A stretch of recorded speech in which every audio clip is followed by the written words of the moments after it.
할렐루야. 우리 하나님의 크신 은혜와 은총이 우리 모두에게 충만하게 임하시기를 간절히 기도합니다. 벌써 9월이 되었습니다. 1년 중 3분의 2가 지나가고 이제 3분의 1이 남아 있습니다. 이제는 아침 저녁은 제법 가을 느낌을 느낄 수 있는 그런 계절이 되었습니다. 지난번 태풍 7호가 지나가고 또 태풍 10호가 지금 한참 지나가고 있습니다만은 아마 그런 영향으로 기온이 많이 떨어지기도 하고 그랬을 겁니다. 그러나 지금 태풍 10호로 인해서 우리가 사는 이쪽 지역은 아직 괜찮지만 저 밑에 있는 지방은 많은 피해가 있었던 것 같습니다. 그 지역의 회복을 위해서 기도해 주시면 감사하겠습니다. 이제 가을이 접어들면서 우리들이 흩어졌던 신앙도 다시 한번 마음을 다듬었으면 좋겠다 싶은 그런 생각이 듭니다.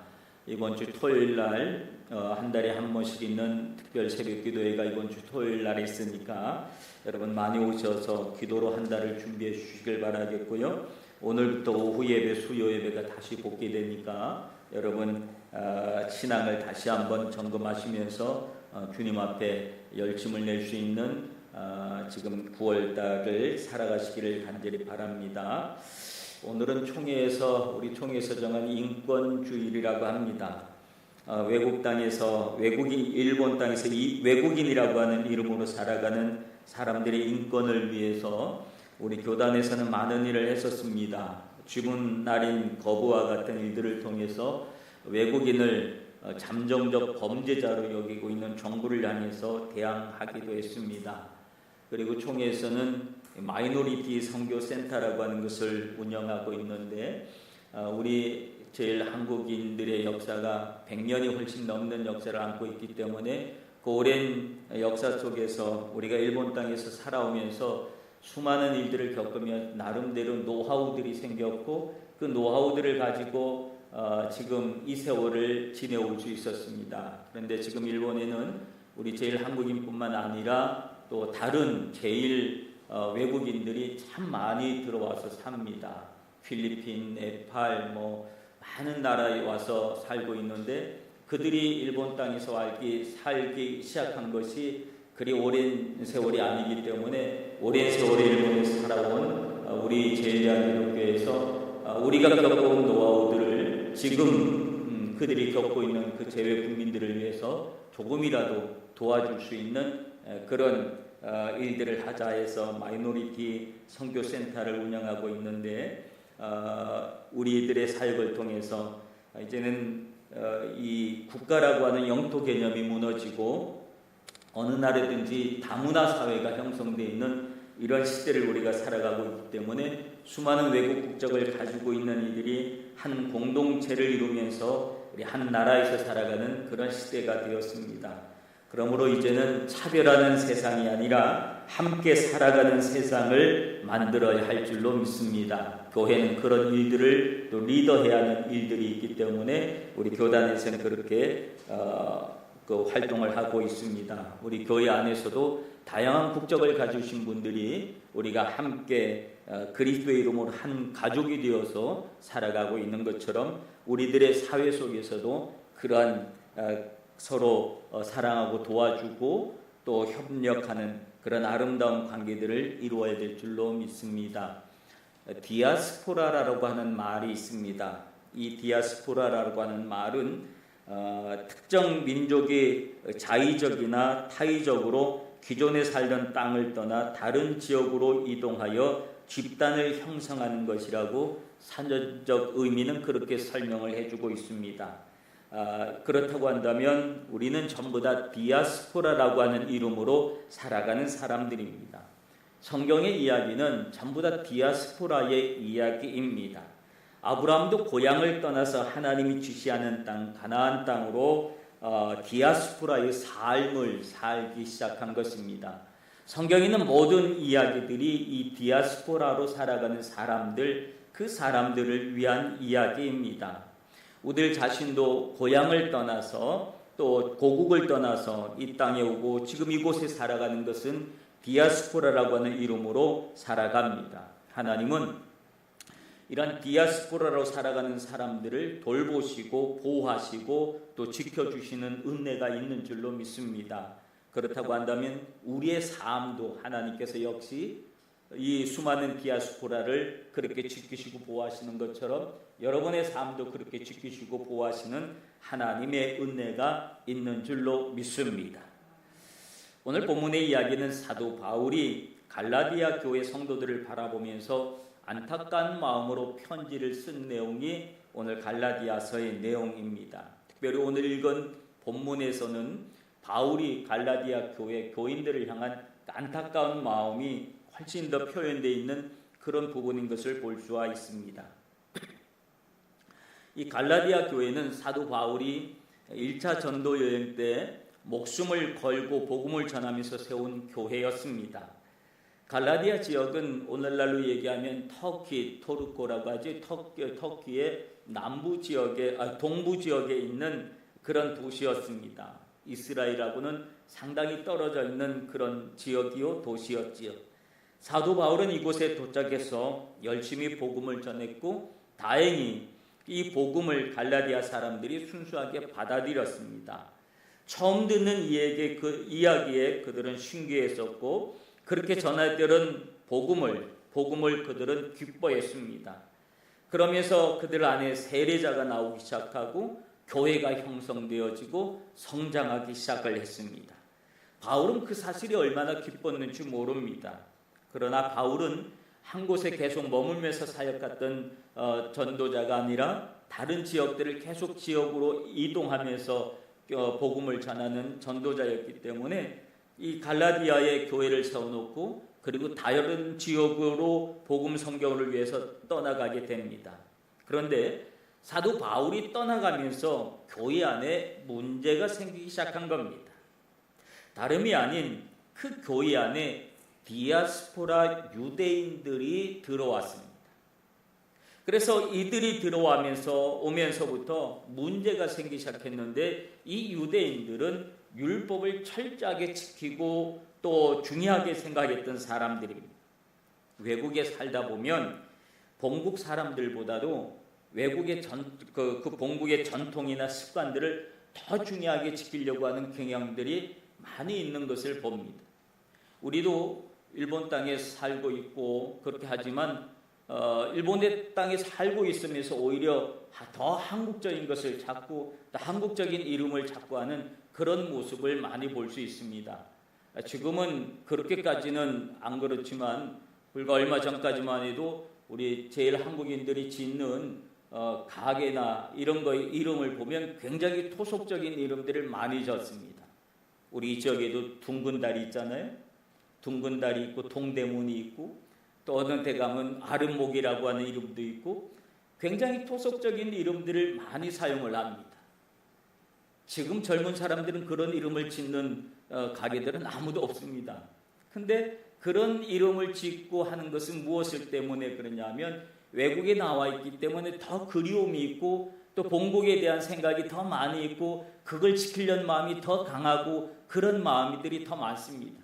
그래서 갈 수 없지만 명절 되면 오히려 더 많이 모여서 또 그 명절을 지키려고 하고 즐기려고 하는 그런 분위기들이 있는 것을 봅니다. 이 유대인들이 갈라디아에 와서 살아가면서 그들은 그 지역에 살아가면서도 더욱더 유대인처럼 살아가려고 하는 경향들이 많이 있었던 것을 봅니다.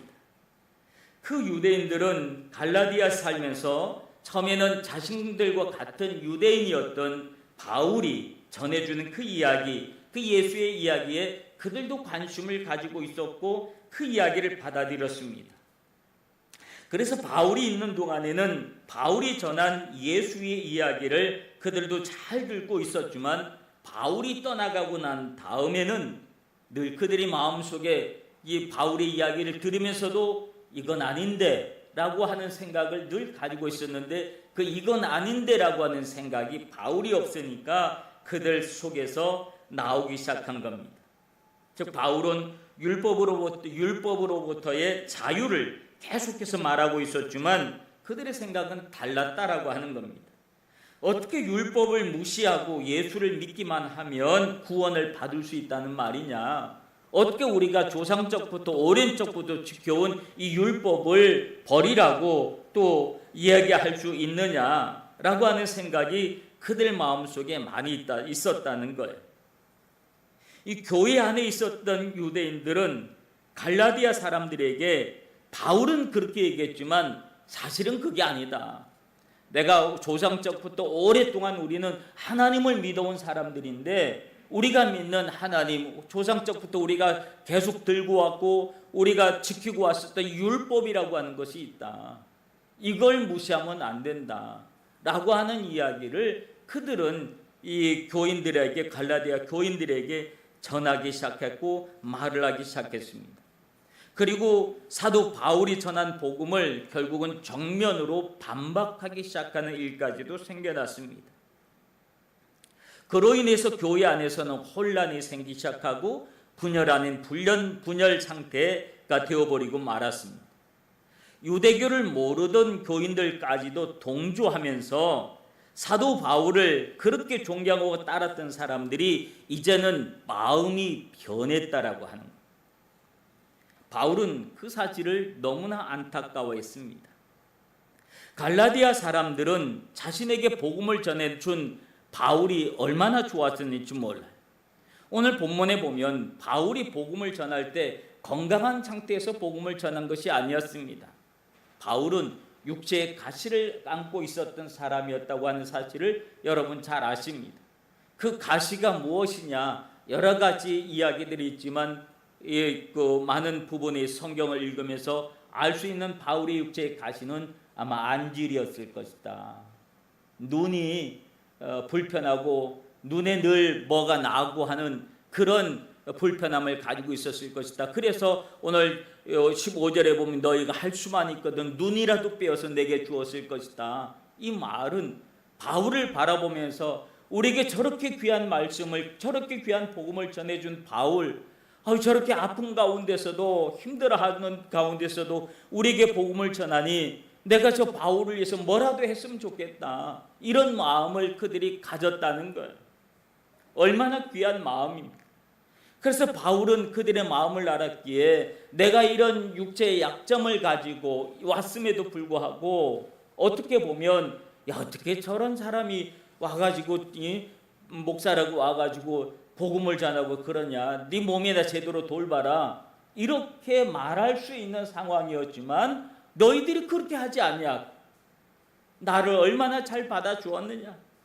오늘 여기 보면 너희가 업신여기지도 아니하고 우리 나를 버리지도 아니하고 오직 나를 하나님의 천사와 같이 또한 그리스도 예수와 같이 나를 영접했던 너희들이 아니냐, 눈이라도 빼주려고 했었던 너희들이 아니냐라고 하는 그런 생각을 그들이 가지고 있었는데 그들이 변했다는 겁니다.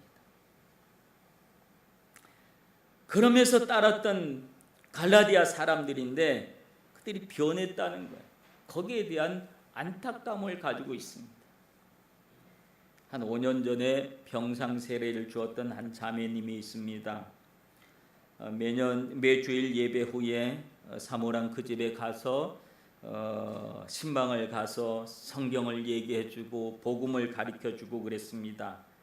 몇 달이 지나고 난 다음에 이제 그의 삶이 얼마 남지 않은 것을 알아서 내가 당신에게 세례를 주었으면 좋겠습니다 라고 얘기를 했더니 그 자매가 하는 말이 나 같은 사람도 세례 받을 수 있나요? 나 같은 사람이 어떻게 세례를 받아요? 그렇게 얘기를 하더라고요. 아닙니다. 예수 그리스도를 구주로 영접한 사람은 누구든지 세례를 받을 수 있습니다. 당신은 예수 그리스도를 구주로 영접했습니다. 그래서 세례를 받을 수 있습니다 했더니 얼마나 좋아하고 얼마나 기뻐했는지 몰라요. 그래서 장로님 모시고 그 자매의 집에 가서 다시 한번 신앙의 고백을 듣고 그리고 성부와 성자와 성령의 이름으로 세례를 주었습니다. 얼마나 좋아하셨는지.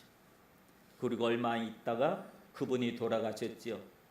평생의 소원이 교회 한번 가는 게 소원이었기 때문에 내 딸끼리로 계속 누워 있었기 때문에 그래서 그 소원을 어떻게 들어드릴까 생각하다가 결국은 돌아가시고 난 다음에 장례식을 교회에서 하는 것으로 해서 그의 장례를 교회에서 해드렸습니다.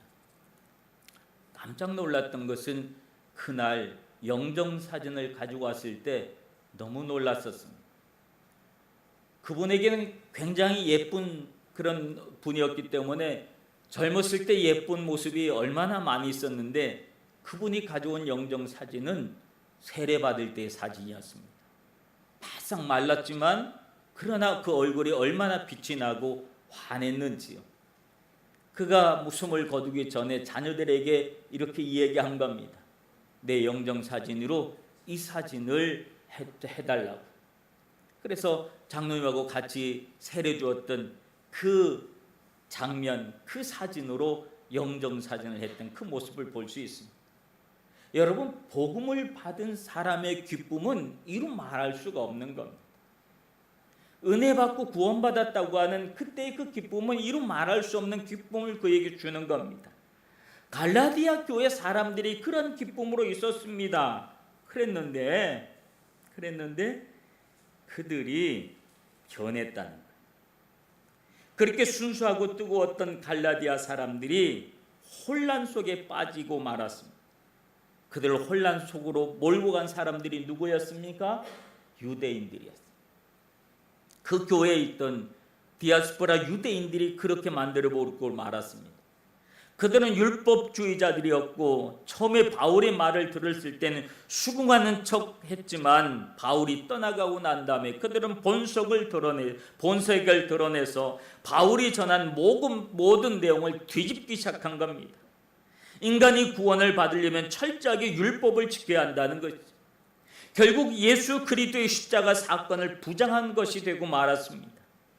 예수님께서 십자가에서 하나님과 인간 사이에 가로막혔던 모든 담을 헐어내시고 우리가 하나님 앞에 나아갈 수 있도록 만들어준 그 은혜를 헛되게 만들어버리고 말았습니다.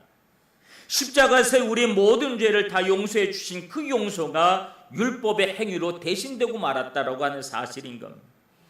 무엇이 그렇게 만들어버리고 무엇을 버렸을까요? 그들도 유대교에서 예수님을 믿는 믿음으로 그들의 믿음의 장소가 바뀌었음에도 불구하고 그들은 여전히 왜 율법을 이야기하고 있었을까? 그것은 예수님의 십자가만으로는 뭔가 부족하다라고 하는 생각 때문에 그렇습니다. 우리가 구원받는데 우리의 어떤 수고도 요구하지 않는 것, 모든 것이 하나님의 은혜로 되어졌다고 하는 사실 속에 부족함이 있다고 느꼈기 때문에 그랬습니다. 우리도 율법을 지키는 행위가 그 안에 포함되어야 한다라고 하는 그들의 생각을 버릴 수가 없었기 때문에 그렇습니다. 여러분, 우리가 복음을 듣고도 우리가 가지고 있는 고집과 아집을 버리지 않으면 다른 사람들도 혼란스럽게 만들어버리고 우리의 고집과 아집을, 내가 가지고 있는 잘못된 생각을 복음 앞에 다 내려놓고 버릴 수 있는 여러분들이 되시기를 바랍니다. 사도 바울도 그렇게 고백을 했죠. 내가 가지고 있는 모든 지식과 내가 가지고 있는 모든 것을 다 분토와 같이 여기노라.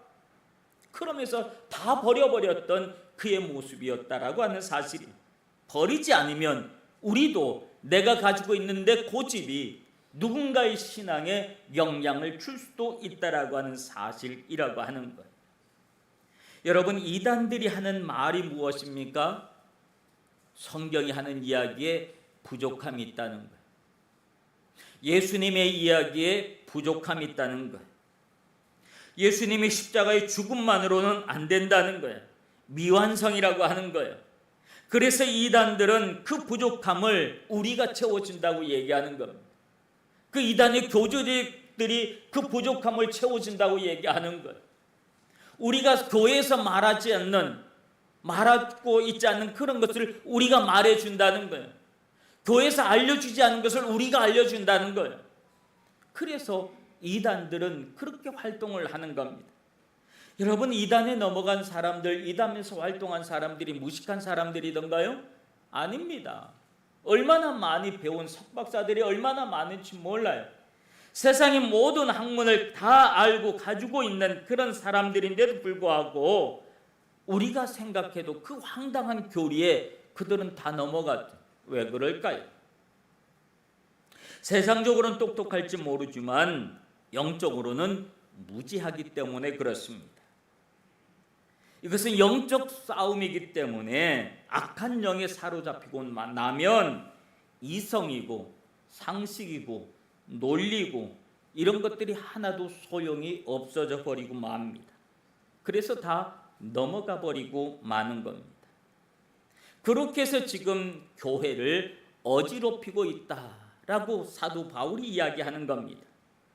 사도 바울은 지금 갈라디아 교회 성도들이 그렇게 빨리 다른 복음에 넘어가는 그 모습을 안타까워하는 마음으로 오늘 본문을 기록하고 있는 것을 봅니다. 그래서 1장에서는 사도 바울은 이야기하기를 다른 복음은 없다라고 강력하게 말하고 있는 것을 봅니다. 그러면서 갈라디아 교회인들한테 지금 묻는 말이 하나 있습니다. 그 말이 무엇이냐 하면 너희의 복이 지금 어디 있느냐? 이 질문을 던지는 겁니다. 너희 복이 지금 어디 있느냐? 그들은 처음 복음을 접하고 예수님을 만나고 난 후에 내가 이런 사람, 이런 내가 복을 받다니, 이런 내가 예수님을 만나다니, 이런 내가 아무 자격도 없고 죄 많은 내가 예수님을 만나다니, 예수님이 나를 위해서 십자가에 못 박혀 돌아가시다니, 예수님이 내 죄를 대신해 주시다니, 세상에 이런 일이 어떻게 있을까? 나는 복받은 사람이야. 나는 복받은 사람이야. 나는 은혜 받은 사람이야. 그렇게 하면서 기뻐하고 또 기뻐했던 사람들이었어요. 그런데 이 기쁨을, 이 기쁨의 복을 가지고 있었던 나는 복받은 사람이야, 나는 복받은 사람이야 이런 말을 하고 다녔던 그들이 지금 한순간에 다른 복음을 들으면서 변하기 시작했다. 여러분, 긍정적인 말과 부정적인 말, 그 중에 어느 쪽이 강하고 힘이 있을 것 같습니까? 여러분에게 긍정적인 이야기를 들려주는 사람과 부정적인 이야기를 들려주는 사람, 어느 쪽으로 여러분 마음이 기울을 것 같습니까? 우리 마음은 희한하게요, 긍정적인 이야기에 기울여지지 아니하고 꼭 부정적인 이야기에 마음이 기울여지는 것이 우리들의 본성입니다. 왜냐하면 부정적인 말은 사탄이 가지고 놀기에 아주 좋은 말이기 때문에 그렇습니다. 이스라엘 백성들이 광야 생활을 하면서 가나안 땅을 정탐한 적이 있습니다. 그때 12명의 정탐꾼을 뽑아서 정탐을 하고 왔는데 10명의 보고는 우리가 이 하나님이 주신 가라고 한 젖과 꿀이 흐르는 땅, 그 땅에 갔다 왔다, 보고 왔다, 정말 비옥한 땅이더라 라고 하는 이야기를 하면서 그러나 우리 거기 못 들어갔다. 왜냐하면 거기 사는 사람들을 봤더니 등치가 얼마나 큰지, 힘이 얼마나 세 보이는지 그들에 비하면 우리는 꼭 메뚜기 같다. 야, 아무리 땅이 좋으면 뭐하냐, 가자마자 우린 죽을 건데. 그러니까 이 이야기를 한 명, 두 명, 심지어 10명이 그 이야기를 하는 겁니다. 백성들은 그 이야기를 듣자마자 막 흥분하기 시작합니다. 우리 하나님이 도대체 우리를 어떻게 하려고 여기까지 인도해 왔냐? 하나님이 도대체 뭐 하려고 우리를 여기서 죽이려고 우리를 여기까지 데리고 왔냐? 별의별 얘기를 다 합니다. 그 이야기를 듣고 있다가 여호수아와 갈렙이 벌떡 일어나서 아니다. 그 땅은 하나님이 우리에게 주신 땅이 맞다. 그래, 그 땅에 있는 사람들, 거민들 등치도 크고 힘도 세 보여. 그러나 하나님이 우리를 위하시면 그들은 우리의 밥이다. 그들 아무것도 아니야. 아무리 등치가 크면 뭐해. 하나님이 함께 하시면 그들 한순간에 다 넘어갈 수 있어. 우리 할 수 있어. 그 땅 정복할 수 있어. 2명의 이야기를 했습니다. 사람들은 그 긍정적인 이야기에 사람들은 화가 났습니다. 저놈들 우리를 다 죽이려고 환장을 했구나. 그래서 그들은 돌을 집어서 그들에게 던지려고 했다라고 하는 사실이. 여러분, 인간의 속성은 늘 이런 거예요. 부정적인 말을 들으면 금방 넘어가는 거예요. 거기에 우리 마음이 금방 욱해버리고 마는 거예요. 그 인간의 속성이 지금 갈라디아 교회도 그대로 임해서 바울에게 들었던 복음, 예수 그리스도를 믿음으로 구원을 받고 의로움을 받는다는 그 복음 앞에 기뻐하고 즐거워하고 행복하고 우리는 복받은 사람이야 그렇게 외쳤던 그 사람들이 한순간에 율법으로 돌아가 버리고 율법의 족쇄에 갇히고 말았습니다. 야, 우리가 율법을 들어봤더니 야, 우리는 그 율법 지키지도 못한다. 야, 우리는 구원받는 거, 하나님이 자녀 되는 거 꿈 같은 이야기야. 사람들이 그렇게 되어버리고 말았다. 그러면서 바울이 전했던 모든 이야기들을 다 헛것으로 만들어버리고 말았다라고 하는 사실이에요. 그런 갈라디아 교인들에게 바울은 안타까운 마음으로 강하게 질문을 던지는 겁니다. 너희 복이 지금 어디 있느냐? 여러분, 이 바울의 외침이 오늘 우리에게는 어떻게 들립니까? 요한계시록에서 에베소 교회를 책망하는 소리를 여러분 기억하십니까? 에베소 교회가 복음을 지키기 위해서 수고한 그 모든 수고를 말하면서도 그러나 너를 책망할 것이 있나니 너희 처음 사랑을 버렸느니라. 그러므로 어디서 떨어졌는지 생각하고 회개하여 처음 행위를 가지라. 만일 그러하지 아니하고 회개하지 아니하면 내가 내게 가서 내 촛대를 그 자리에서 옮길 것이다. 이렇게 책망했던 이 음성이 오늘 우리에게 어떻게 들려집니까? 사랑하는 성도 여러분, 오늘 너희의 복이 지금 어디 있느냐? 이 질문은 우리에게도 들려지는 질문입니다. 여기서 말하는 복은 물질적인 복을 말하는 것 아닙니다. 건강이나 출세를 말하는 복도 물론 아닙니다. 이 복은 우리가 예수님을 믿어서 오는 기쁨이요, 감격이요, 행복이요, 즐거움이요, 찬송을 말하는 것입니다. 나 같은 사람이 하나님의 은혜를 입어서 하나님의 자녀로 선택함을 받았다고 하는 그 사실로 인한 복을 말하는 것입니다. 구원의 기쁨과 감격을 말하는 것입니다.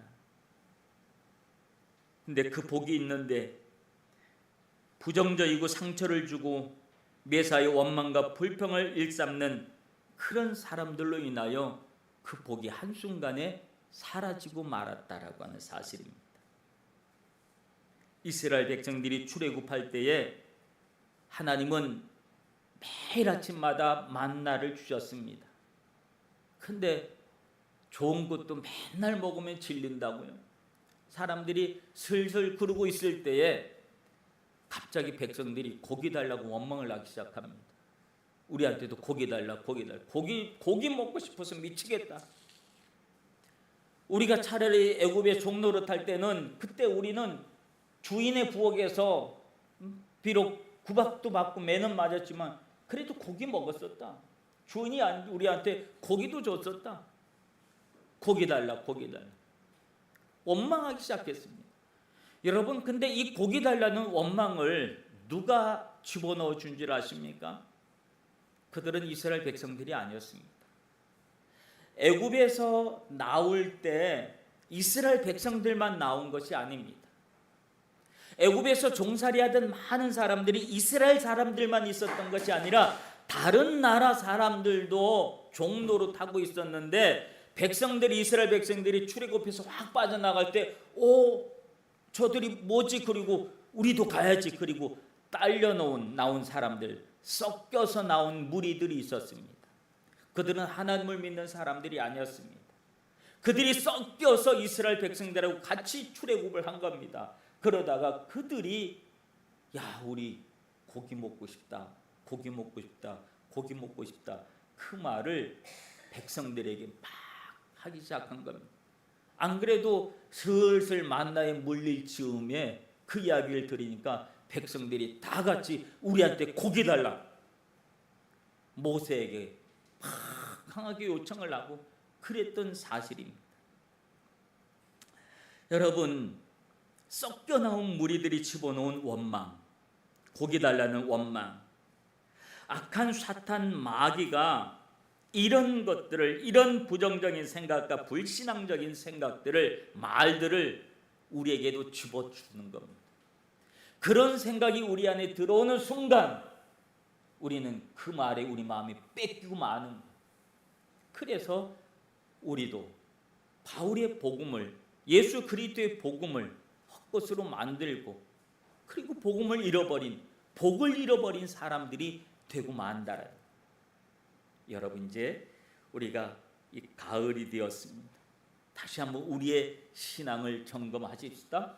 그래서 다시 한번 우리의 마음을 주님께 두시길 바랍니다. 다시 한번 말씀으로 돌아오시길 바랍니다. 다시 한번 기도의 자리로 돌아오시길 바랍니다. 다시 한번 믿음의 자리로 돌아오시길 바랍니다. 다시 한번 은혜의 자리로 돌아오시길 바랍니다. 다시 한번 여러분의 마음을 예수 그리스도 앞에 놓아주시길 바랍니다. 그러면 주님께서 여러분에게 그 구원의 기쁨과 감격, 우리가 예수 믿는 그 행복, 은혜, 하나님의 축복, 이것이 여러분에게 깊이 자리를 잡아서 여러분의 삶을 지키시고 보호하시는 놀라운 은혜가 임할 줄 주님의 이름으로 축원합니다. 기도하겠습니다. 하나님 아버지, 은혜를 감사합니다. 아버지, 우리가 이 땅에 살아가면서 예수 그리스도로 인한 하나님의 자녀됨으로 인한 기쁨과 감격, 나는 복받은 사람이야, 나는 복받은 사람이야, 이렇게 축복받았다고 외쳤던 이 외침들이 부정적인 이야기를 듣는 순간 다 사라지고 마는 그런 연약한 우리의 존재들입니다. 하나님, 다시 한번 우리 마음을 예수 그리스도 앞에, 주님의 말씀 앞에, 다시 은혜의 자리 앞에, 주님의 십자가 앞에 우리 몸과 마음을 둘 수 있도록 은혜 내려 주시옵소서. 그래서 다시 한번 우리가 주님이 주신 기쁨과 감격, 그 은혜와 은총, 하늘의 축복 속에 살아갈 수 있는 복된 성도들 되게 하옵소서. 예수님 이름으로 기도합나이다. 아멘.